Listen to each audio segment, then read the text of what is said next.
Peace, y'all. This is Deja J back again. So today I want to talk to you about how to love yourself.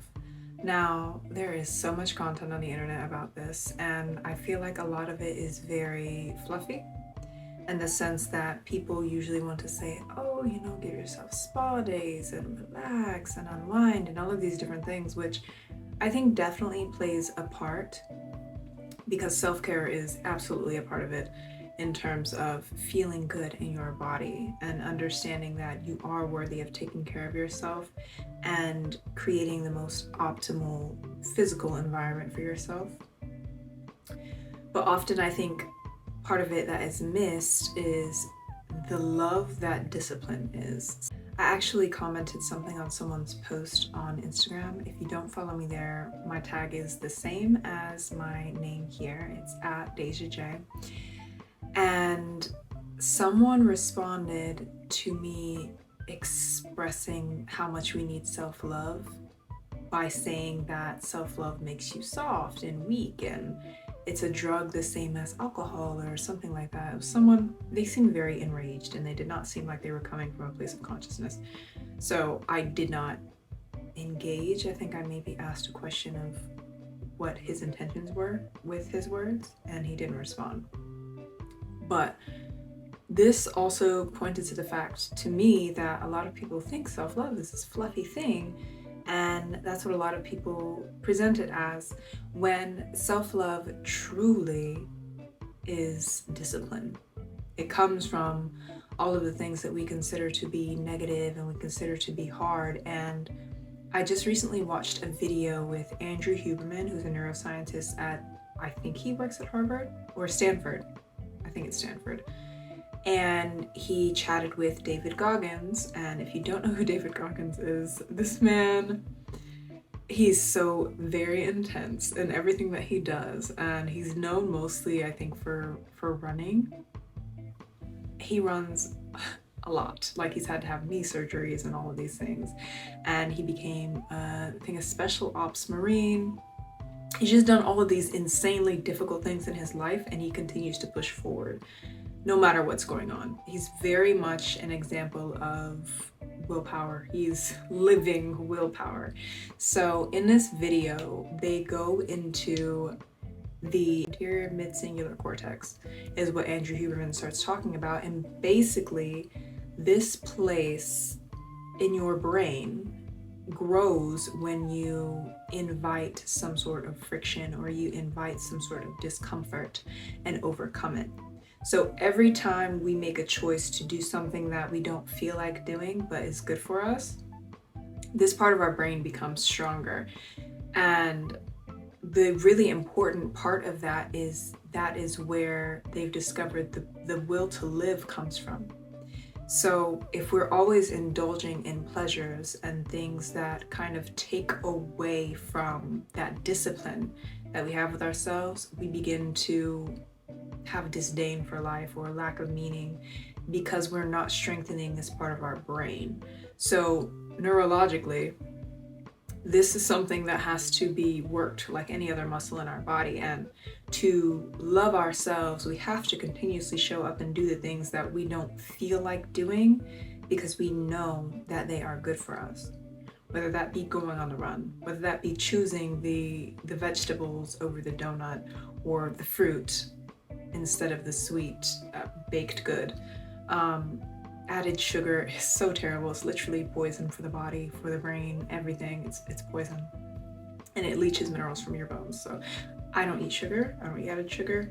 Glucose is in fruits. It's natural. This is something that your body is able to more easily synthesize. So another reason I always stick to natural foods is because my body knows how to use them. When we use things that are so far taken away from the natural sources, basically think of your body as a natural machine. And if you start using some form of fuel that your body has never used before, even if maybe it has some kind of ingredient from the original base material, like say instead of using gasoline, now you're going to use liquid plastic to fuel your car. Okay, there's some petroleum in there in some kind of way, but the plastic is not going to fuel the car. So we have to give our bodies what our bodies need to be able to fuel them and move forward. And that is also part of loving ourselves, is giving ourselves the proper building blocks for our body to be able to create and maintain homeostasis, or this place of stability. Because also, if we're eating things that put us in a place that we're not stable, that affects our brain. Our brain and our gut are directly linked to one another. So to be able to have that feeling of fulfillment and purpose and love for ourselves, we have to fix what's in our gut. It's literally connected. So I think a lot of times we start to, just in our egoic nature, we start to pick at things and think that I'm going to focus on this one aspect, I'm going to get this right. We tend to forget about the entire system, and our body is an entire system. So to be able to love ourselves, we have to give ourselves the proper nutrients. Any lack of minerals can actually affect your mood, how you present yourself, and that is included with, a perfect example is not having sun. Other countries that have a lack of sun, people are way more depressed. Suicide rates are higher because they're missing all of these vitamins that come from the sun. And a lot of times we just focus on vitamin D from the sun, but I feel very certain that we get more than just vitamin D from the sun. So things like this are very, very important. And this is why lifestyle is so key to being able to understand and see our worth and our value, because everything ties back to the health of the brain and the neuroscience that's happening at the cellular level with what we are putting into our bodies. So do hard things, because it will always make it better for you. I want you to actually think back to a time where you were having an experience where you felt like, this is so hard. I don't know how I'm gonna come through this. I don't think I ever will come through this. And you did, right? You did. Somehow, in the resilience of your humanity, you overcame that challenge. And the reason being is that we are built to overcome. And this whole life is about experiencing and learning and moving through that journey. And the more that we move into that, the more deeply we feel connected to this sense of love. And it's so tied to everything, whether you believe in God, Source, or Jah, Jehovah, whomever, Allah, whoever you call to.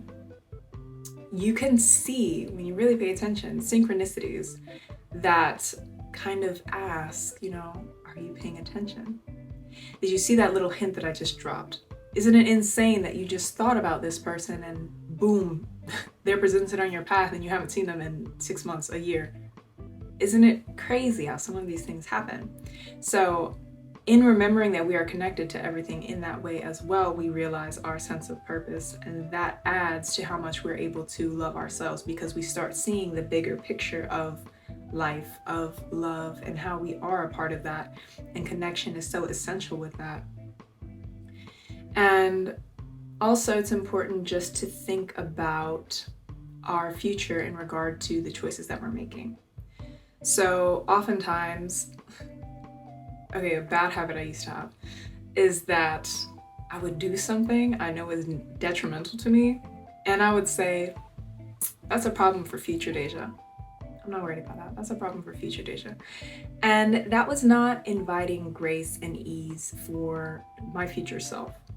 So now what I do is I think in the moment, well, is this hurting me in the future, or is this helping me in the future?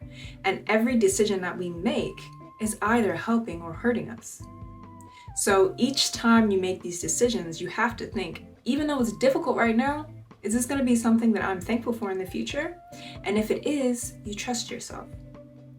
And the more that you make those decisions and act on them, and then see in the future that, oh wow, you were really there for me that time. I really appreciate that. You just love yourself more and more, because you realize, I can trust myself. And that is such a beautiful feeling, because you become deeply rooted and grounded in your self-worth and your self-value. And it's so important. And then in addition to this, we have to realize that practice makes permanence. Not perfect. Practice makes permanence. So whatever we repeatedly do or say or think becomes hardwired in our brain. Again, we're going back to neuroscience. It becomes hardwired in our brain, and we always have the power to change that, no matter what the thought process is. So in loving ourselves, we just have to remind ourselves that we are worthy, we are valuable, and we can create the visions that we see, so long as we continue to discipline ourselves and push ourselves in these ways where we're becoming different every day to be able to create the outcome that we have never seen before.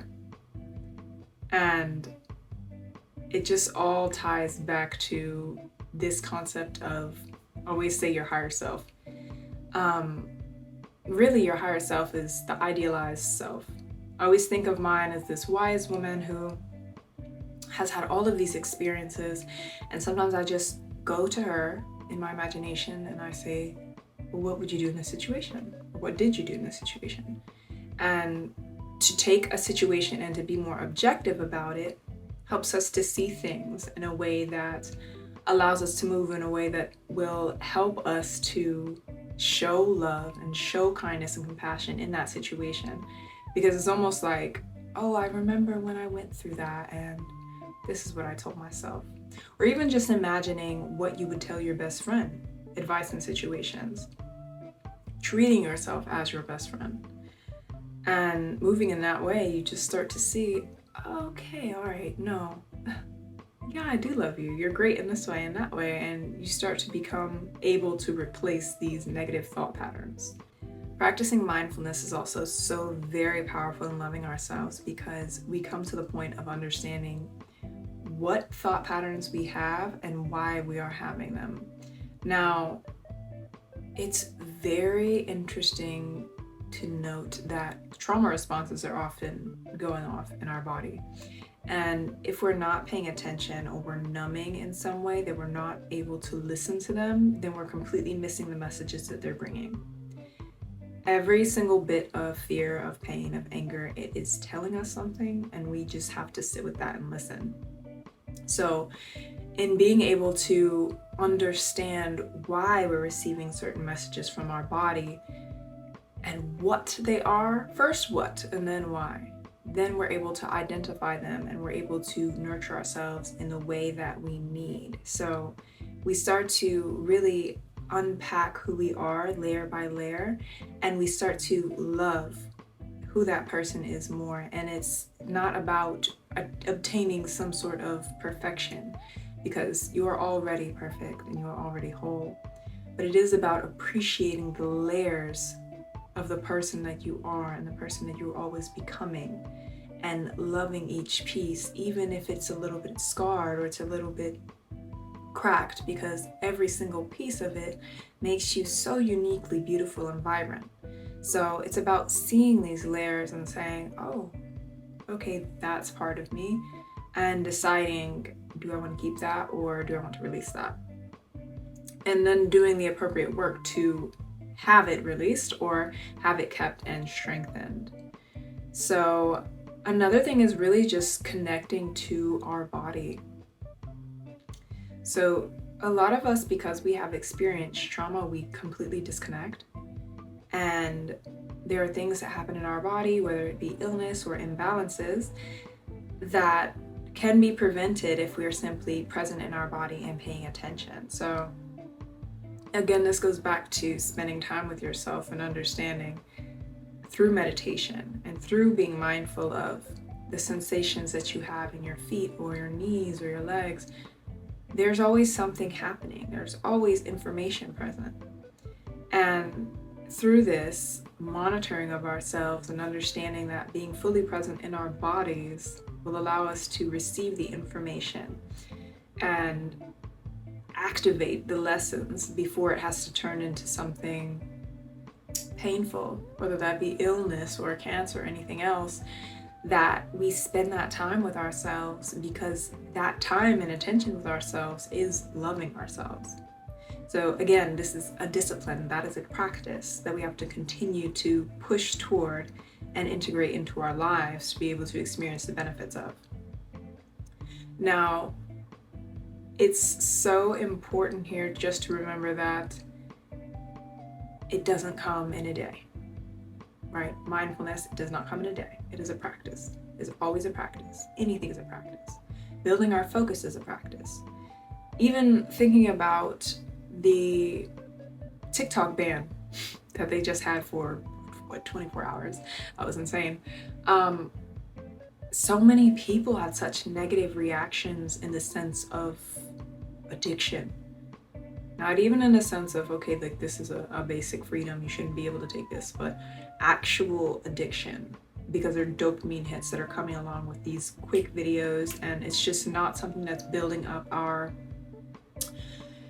anterior mid-cingulate cortex.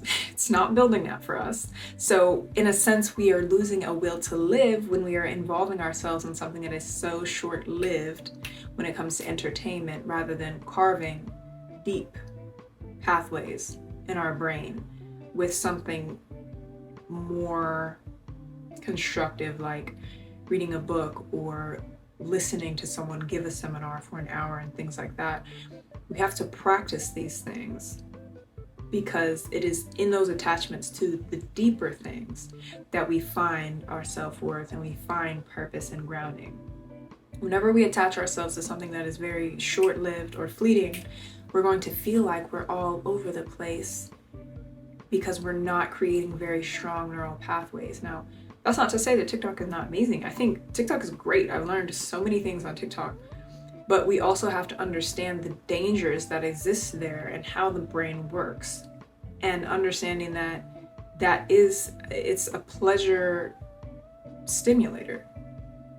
And we have to know, because I understand this part of my brain and psychology, it can be easily addictive, and I have to learn to mitigate that because I love myself. And this goes back to self-discipline.